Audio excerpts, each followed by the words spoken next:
A dam has collapsed near Malmesbury in the Western Cape, and it's led to widespread flooding in parts of Riverslands and Dassenberg. According to initial reports, this incident, which occurred inside the municipal borders of the city of Cape Town and the Swartland local municipality in the early hours of this morning, has left a trail of destruction. The authorities there have confirmed significant damage to property and infrastructure. Newzroom Afrika's Nasiphi Same is there and joins us live for more. Nasiphi, devastating weather development where you are with big impact to the community. Tell us what you've seen and what people are saying to you. Well, Iman, I think it's safe to say that the situation is still very fluid. About 6 hours after that distress call was made by residents in Riversland near Malmesbury to officials, is that we are seeing the trail of destruction, the property damage, and we are seeing the municipality, including the disaster management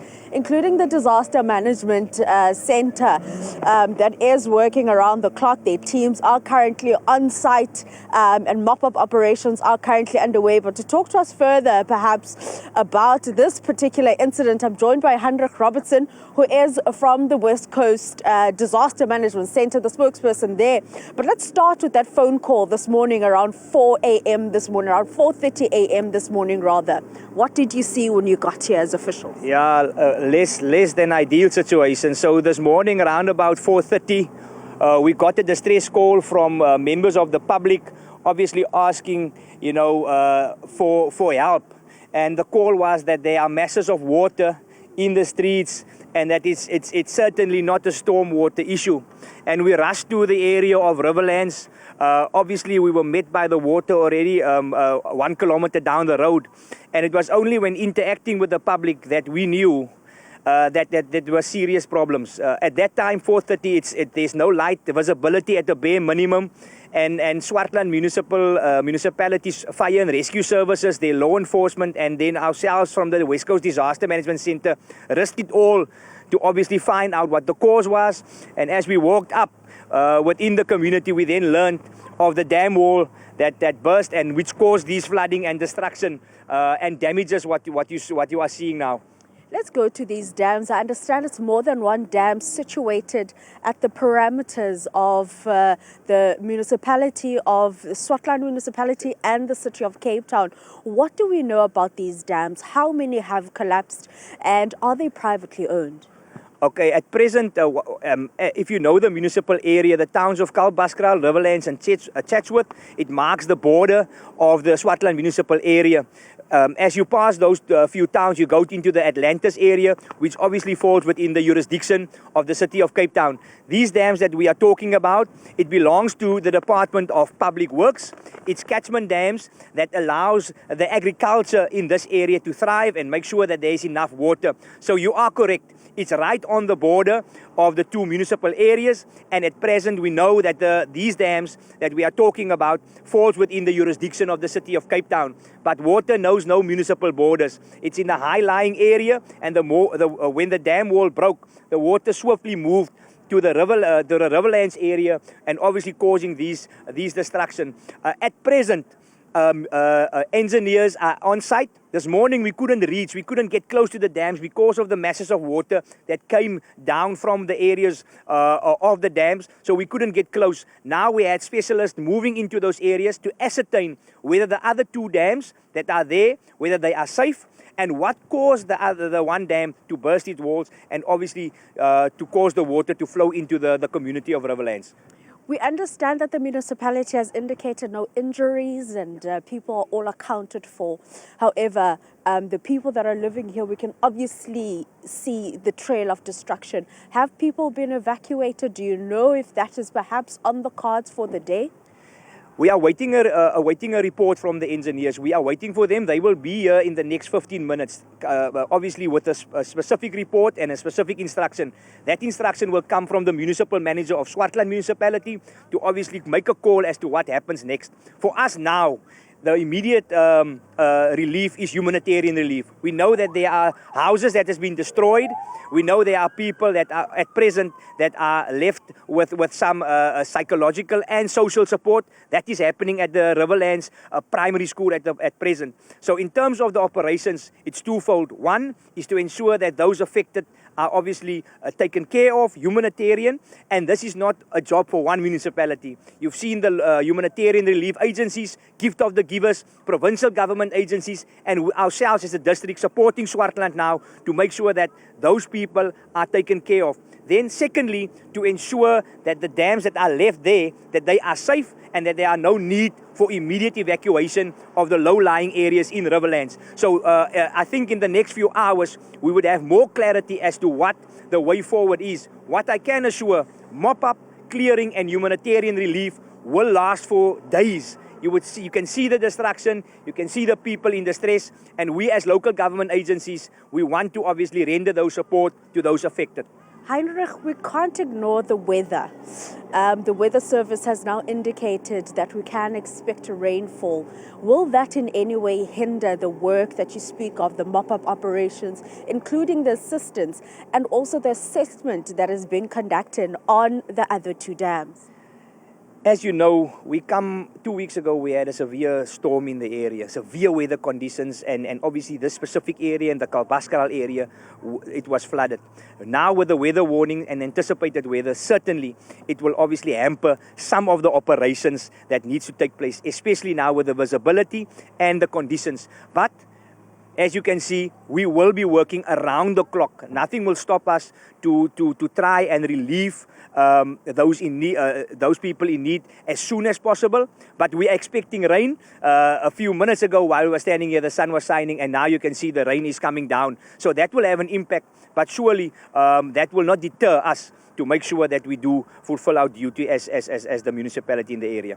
Are there any hall schools that have been opened to accommodate those that are currently displaced, as you mentioned earlier on, that there are houses that were washed away? And perhaps do you have a tally at the moment? Maybe it's still a bit early, but do you have a number roughly of how many houses have been washed away?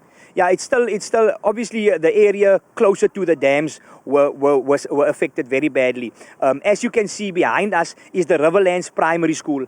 Immediately the principal and the Western Cape Education Department availed the school hall and the classrooms to make sure that those affected are obviously being helped there. Then also we will then ascertain whether those houses that has been affected, which of them are safe obviously to go back to, and if not, we will obviously count on the other community members in the areas that were not affected to assist in that regard. I think it is important for me to mention, apart from the government agencies, the people that were not affected in the community, they rushed to the aid of the people affected. And that shows the camaraderie in the community within this area, because without them, we couldn't have done it on our own. But for now, we have unconfirmed statistics of a few hundred people that has been affected. But the houses, obviously, those counts are being done as we speak. We'll have to leave it there. Heinrich there, Robertson from the West Coast Disaster Management Center. They're giving us an update as far as when that call was made this morning by residents of Riversland around 4 a.m., indicating when they arrived here, initially thinking that it's stormwater drains. However, following those investigations, they then realized that it is the dams of, rather in responsibility of the Public Works Department. But I'll ask my colleague to just show you the houses that Heinrich was speaking of, some of the houses that have been affected. Hopefully we'll be able to speak to some of these residents here. We understand that the water made its way down this street, affecting some of the houses, as you can see there, and we will be making our way to some of those houses that Heinrich was speaking about that were affected by this flooding following the collapse of that dam wall wall. We now have established that that particular wall is in the jurisdiction of the City of Cape Town. Hopefully we will be able to catch up with the City of Cape Town and get some sort of update when it comes to that. However, at this present moment, Heinrich also indicating that they will be receiving a report from their engineers that were hard at work since this morning, trying to ascertain whether or not the other two dams that are on that location, whether or not they are safe, and whether or not the municipality will have to affect any emergency evacuations. We have seen a number of residents at the local primary school, as we heard from Heinrich also, that residents have also opened their homes to assist those that have been affected. We will be keeping you up to date and hopefully make our way closer to the collapsed dam wall. Nasiphi, I know you've got some community members just behind you there. I'm not sure if they want to maybe share what that impact has been to them. I mean, this, happens suddenly. You're sleeping and the next minute you're overrun. Well, you can imagine at 4 a.m. or 3:30 in the morning, or 4:30 rather in the morning, you are still sleeping, still trying to figure out what is happening. But there are, as you mentioned, community members here. I don't know if anyone might be interested. The priest, sir, thank you so much for your time. If you could just perhaps maybe give us your name and your surname, and perhaps if you've been affected. I'm not from the area here. I'm from the surrounding area that is in Chatsworth. We were informed about this dam that was broken down, and we just came out here to come and assist and see what is needed. So we got our trucks here to come and help the people there with foodstuffs and stuff like that. And yes, there is another two dams. People in the area should be alert, because that two dams will also not sooner or later break down. You know what I'm saying? So yes, it is a disaster area. We've got everybody here trying to help. And the local people, they have been visited into the school, so we are going up to the school now to see what we can do there now. I mean, as somebody that lives right across, or a neighbor to this area, have there ever been any concerns about those dams before this incident? To be honest to you, I'm not aware of that, but what we can do is you can go to these people that is staying right into the area, and they will be able to assist you. So that will help you, Iman, we'll just leave it there. Those are some of the residents in the neighboring community, and we will be speaking to those residents that have been affected to hear from them as to what exactly, waking up at 4 o'clock in the morning and hearing those sounds, what is going through their minds, including the assistance that they have received. Very scary stuff. Nasiphi, you be safe where you are as well, you and the team. Thank you very much for that update.